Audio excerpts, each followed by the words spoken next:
everyone. My name is Kaya, and I am here to present based on my master thesis work. I'm currently studying a master's degree in gender studies at Uppsala University, and I'm a bit more than halfway through my degree, which means that I'm still in the early process of the thesis, and I'm currently engaged with methodological work and data collection. And in this presentation, I will be focusing on my methods and methodology, discussing how I have used Larping as part of a focus group session. So what am I researching? The aim of my thesis is to explore how Larping as an embodied, playful practice can be used by trans, non-binary, and gender non-conforming people to explore gender regardless of whether this is a focus of the Larp itself.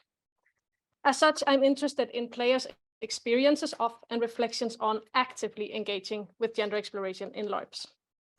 And I'm structuring my work around the questions you can also see on the slides. Why do trans, non-binary, and gender non-conforming people engage in gender exploration, specifically in LARPs? If LARP is considered as embodied and effective practice or activity, what does that mean for the possibilities and challenges of exploring gender? And exploring the concepts of integration and bleed, how does the exploration of gender impact their everyday life? So, I'm doing this through a methodological design that includes a focus group session and then individual follow-up interviews with everyone who participated in the session. And I'm in the middle of the process, so I have done the focus group and some of the individual interviews, but I'm not done with collecting data. The focus group session consisted of a short LARP designed specifically for the session, and then followed by a focus group discussion on themes related to LARP as a place or medium to explore gender. The individual interviews focus more directly on each participant's own experiences with exploring gender in LARPing.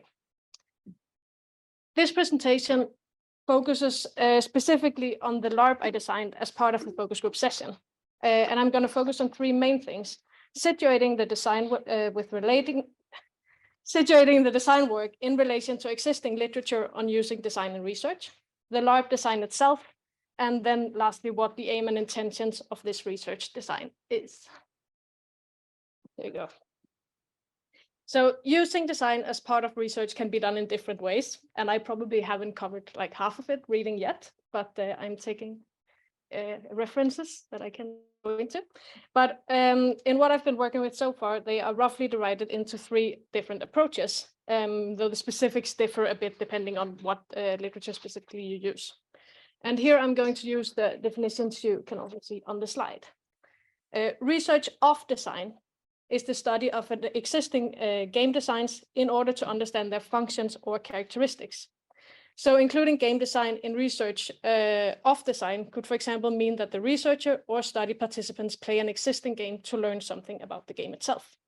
Sometimes this is also called research into design, meaning research into the activity of design.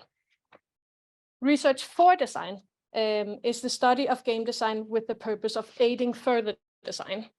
So game design here could look like designing a game containing a specific design principle or mechanic that we want to test, or inserting this principle mechanic in an existing game and then evaluating what that does to the game. And then we have research through design, which is research conducted through the act of design, and it's based in a previously defined theoretical framework, and it aims to understand how the game puts into practice this chosen theory. In addition, it also often focuses on changing and or improving the world. So here design as part of research might be designing a game meant to test the chosen theoretical framework, or through iterations changing the game design to approximate the theory or the wanted change. And in the examples I bring forth here, I talk about LARP design, but these approaches are used in different kinds of design as well. So something that all of these approaches have in common is that the design is in one or another way, if not the subject of study. It's what we're looking at. So in research of design, the subject of study is the design as is. In research for design, it's the game as could be. And in research through design, it's the game as a medium or carrier of the theoretical approach or wanted change. And this leads me to a question. Is design, in this case, game design, as part of research only useful when you're researching design? Because as you might remember, I'm not doing my master in game design, I'm doing it in gender studies. So I have a proposition for you. I would like to suggest a fourth way of engaging with design as part of research. And that's an approach that I suggest calling research with design. And a preliminary definition could look as follows. Research with design is research where design elements are included in the research process in order to foster or enhance access to insights into a subject of research that is not the design itself. And I'm going to try to give you an example of what that could look like. So for my thesis research, I designed a short LARP, which was called Lost and Found. And keeping the overall research interest of trans, non-binary, and gender non-conforming LARPers gender exploration in mind, the LARP I designed had two aims. The first aim was to evoke memories of gender exploration at LARP, and the second was to support feelings of belonging, being seen and wanted just as you are. And important here are a few things. The LARP itself was not designed for gender exploration. Though the game might have brought new insights to players, this was not the intent or aim of the game. Instead, as the focus is not of my thesis is not LARP design as such, but on the participants' experiences with gender and gender exploration in LARPs throughout their life. The LARP instead served to bring memories of and reflections on these practices to the surface. Therefore, the people I recruited to the study were people with trans experience who had already previously engaged in gender exploration in LARPs. The LARP was designed so each participant got to revive and bring an old character to the game, more specifically one where they had already engaged in gender exploration, thus allowing them an embodied affective revisit with a character that had been significant in their own journey with gender exploration. The LARP was designed to take 90 minutes and included workshops, 2 LARPing scenes, an individual debrief writing exercise, and then a short debrief. And all of this was done before a following focus group discussion of 90 minutes, so it was a 4-hour session. I didn't record or do observations of the LARP. I made it clear to the participants that the only part of the session I would record and treat it as materials was the focus group discussion. And I decided to do this since I'm not specifically interested in the game design or how the participants interacted with this particular game, but on their reflections on gender exploration in LARP more generally. Having the LARP be outside of data collection meant that the participants didn't have to filter their engagement through a consideration of what they were willing to share. And it also meant that I could focus on game mastering. Having a debrief, which was essentially a group discussion right before the focus group discussion, meant the risk of losing important immediate insights. But I decided to do it anyways with concerns for the participants' emotional safety and to minimize the risk of over-disclosure. This is important in relation to the LARP's second aim, which was to support feelings of belonging, being seen, and being wanted just as you are, as the LARP was also included as an attempt to create trust within the group and help the participants feel safe enough to discuss topics that might be uncomfortable or make them feel vulnerable. The 2 scenes of the LARP were called Lost and Found. And in the first scene, each participant played a meta character called the Searcher. In the scene, the characters that the participants had brought with them to the LARP had gone missing. That was the story. And the searchers represented the people who loved them and were looking for them. The searchers were all sitting in a waiting room of the interdimensional missing persons facility. This was the way to solve the people might bring characters from very different LARPs. And while they were waiting, they could either talk to each other or they could put up missing persons notices on a board on the wall. And the purpose of this scene was to let the participant describe their character from an outside view and from the viewpoint of someone who loved them. Emotionally, this scene was quite high strung and stressful, and it sought to imbue the characters going missing with urgency and a feeling of lacking someone or something. Oh, wait, I'm staying here.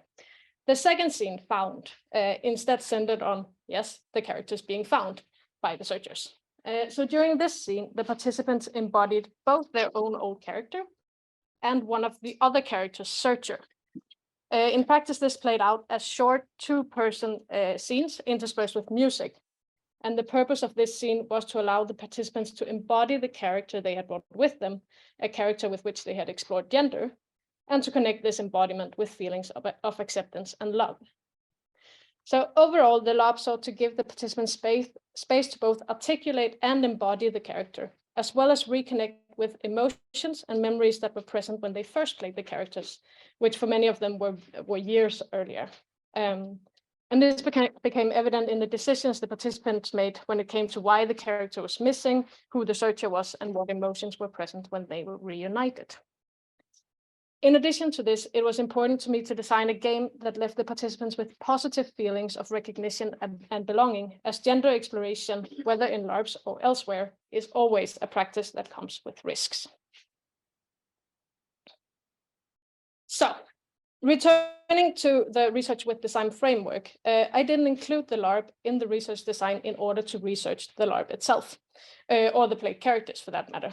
Instead, the LARP was included and designed with the following aims: letting the participants embody characters from a situation where they engage in gender exploration, and thereby evoking memories and emotions connected to that prior experience.